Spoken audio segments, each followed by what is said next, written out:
I'm Carsten Bergenholtz, Associate Professor at Department of Management. I'm here to talk about plagiarism, or rather how not to plagiarize. So plagiarism is a form of cheating at exams where you either directly use quotes or rely on direct translations without providing a source to your writing, without sort of referring to where did I get this from. And the sort of the reasoning behind this is that we want to see what you're able to do, and rather than seeing which words you can copy, we want to see how you can use whatever material you read and transform it into a good exam. So we want to be able to make this reliable assessment that is fair across students. There are a few more links here at the bottom of the slide that I suggest you look into. It's some fairly quick links to peruse and go through. Most of the insights here on plagiarism is also fairly intuitive. I think most of you know that all of you know that you're not supposed to take a chunk of text and then simply copy paste it into your own exam. But there are some more nuanced details that are less intuitive that I want to highlight here. And again, you can also look at these links in order to get the insights.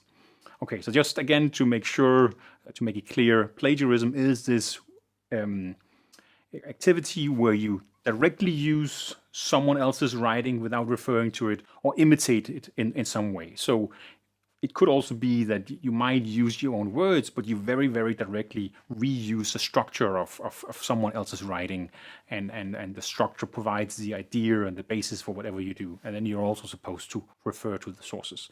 Of course, we want you to refer, we want you to use what other people have done, but we want it to be clear that you are sort of the source of the thinking that has been put into the exam, that it's your writing in order for us to be able to assess it.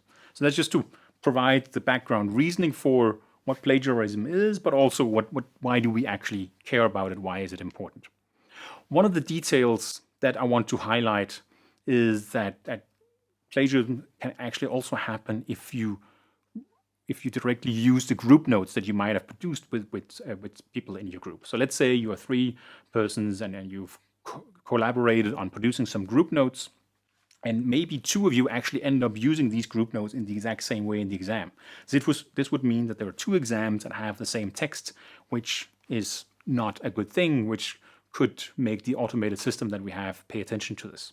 So group notes is one of the activities where it might be less intuitive, that you should also refer to these group notes. So it's absolutely fine that you collaborate on producing notes. Just be sure and clear and transparent about how you use them and when you use them.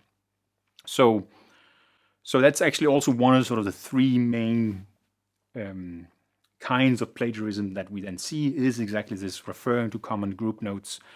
Several people in the group end up using the notes in the same way without being transparent about this. The obvious one is, of course, copying from the internet. But then the third one, which is also less intuitive, that is highlighted here in the upper right corner, is that you can actually also plagiarize from your former exams. And again, that might sound odd because, well, I produced this, so it's my writing.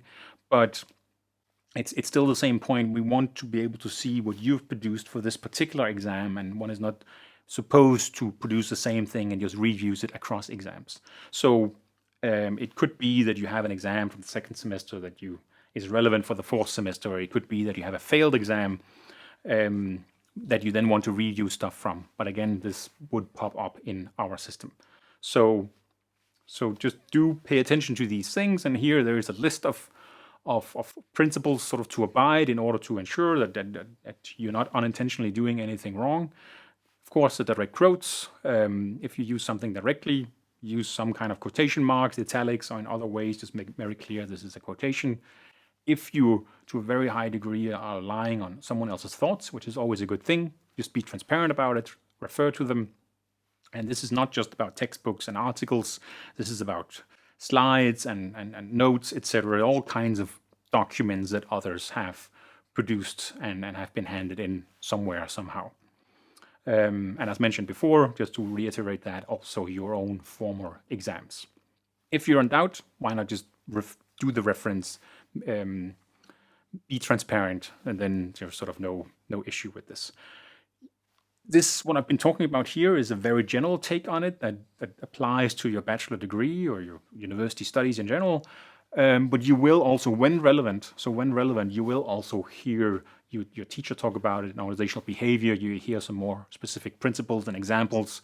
So you will also hear more about that and be more than prepared for it. And just again, as another reminder, group notes also is something that you should refer to, for instance, as highlighted here on the screen. That was it, my brief intro to how to avoid plagiarism.